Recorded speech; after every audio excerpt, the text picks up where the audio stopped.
Shalom bienvenue à tous.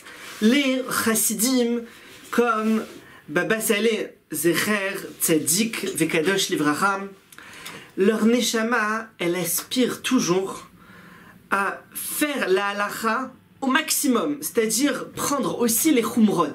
Ne pas se contenter juste de la loi stricte, mais prendre aussi toutes les choses supplémentaires, même que la Torah elle nous a pas ordonnées, et toujours craindre un maximum d'avis dans la halacha.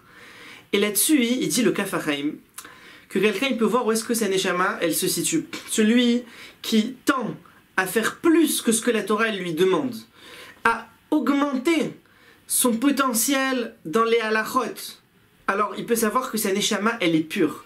Tandis que de l'autre côté, à l'inverse malheureusement, alors il cherchera toujours le minimum possible, pas faire un truc en plus, faire vraiment le strict minimum. Et Rabbeinu, Baba Saleh, lui, il a multiplié les jeûnes, il a multiplié le service d'Hachem au maximum. Il faisait un maximum pour purifier son âme et monter dans le service d'Hachem. Et c'est ça le chemin que Baba Saleh il transmettait à ses élèves.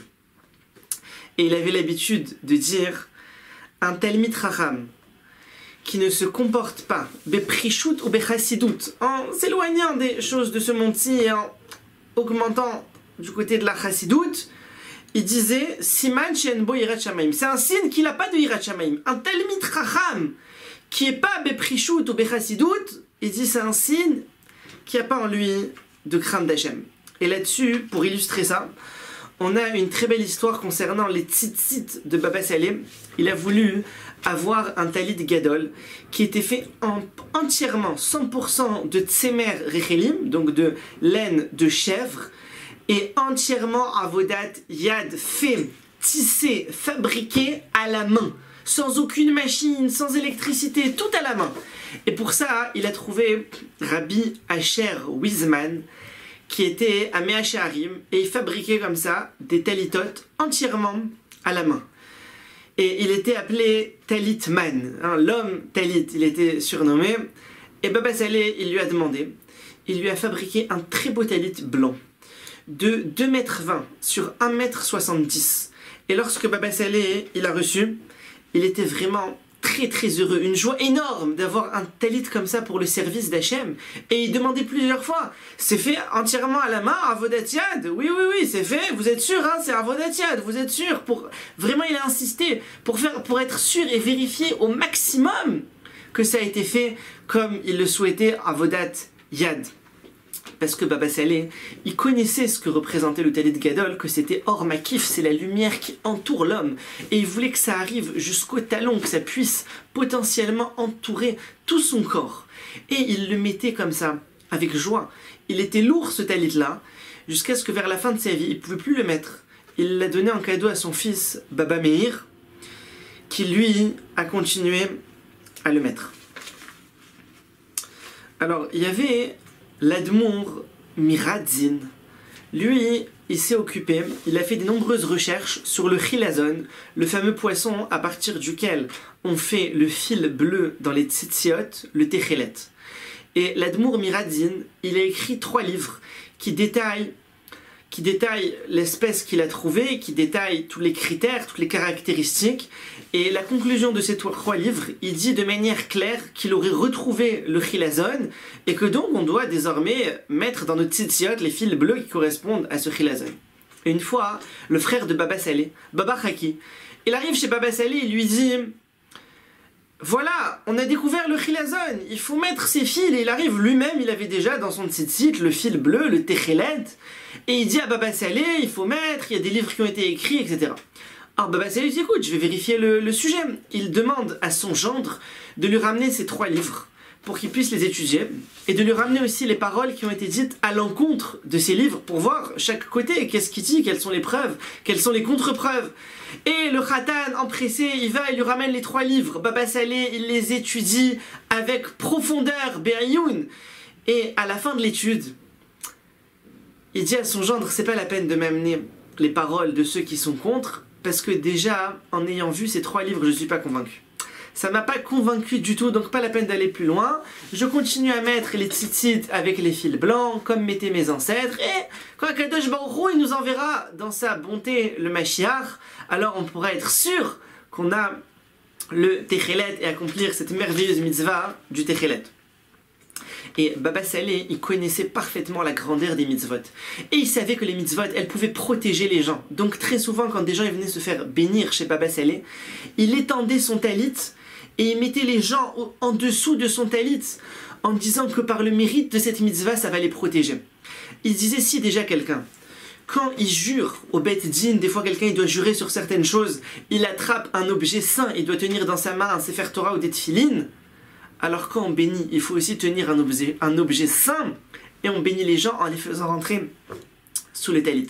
Il raconte Baba Saleh que son père, Rabbi Mas'oud, qui habitait à Tfilalet au Maroc, là-bas, lorsqu'il y avait des gens qui partaient de cette ville pour aller vivre à l'étranger, Rabbi Mas'oud il les attrapait, il disait prends ton tzitzit, jure-moi maintenant, tu attrapes le tzitzit, tu me jures que tu n'enlèveras pas ta barbe quand tu partiras à l'étranger. Là-bas, à Tfilalet, ils avaient tous la barbe.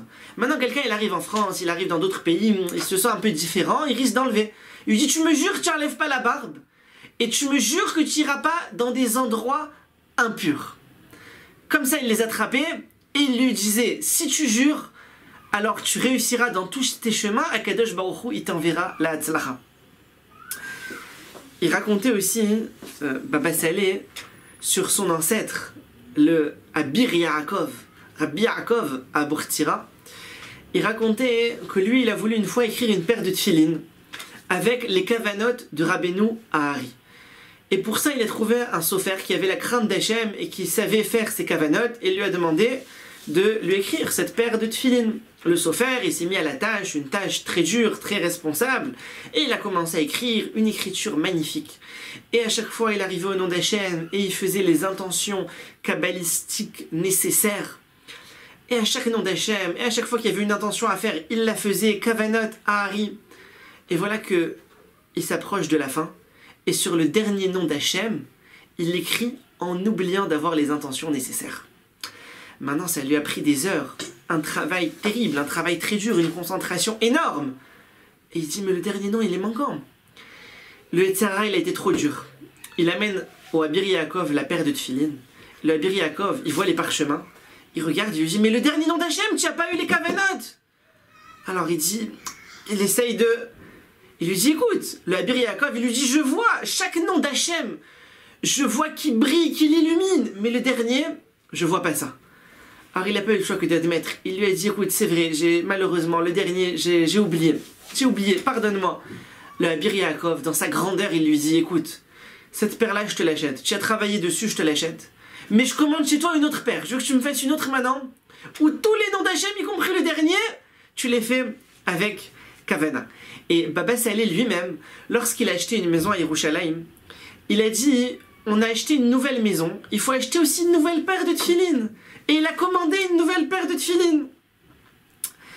Et il a demandé à son khatan, amène-moi quelqu'un qui fabrique les boîtiers avec crainte d'Hachem, un homme qui a la crainte d'Hachem, qui fabrique des boîtiers comme la halakha elle le veut.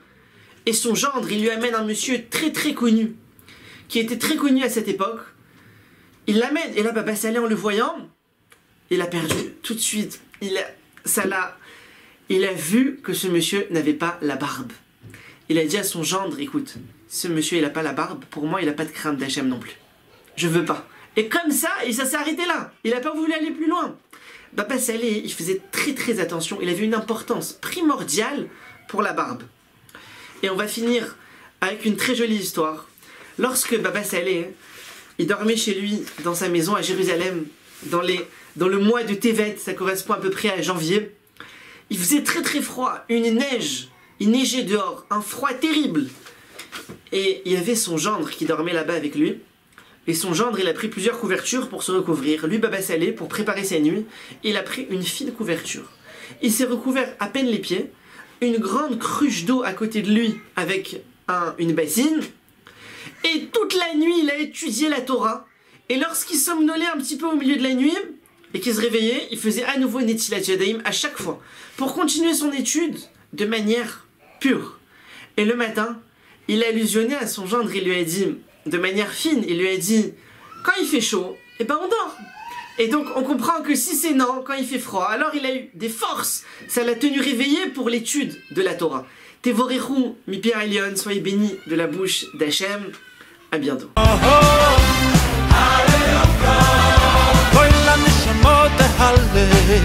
Koil la nishmot halel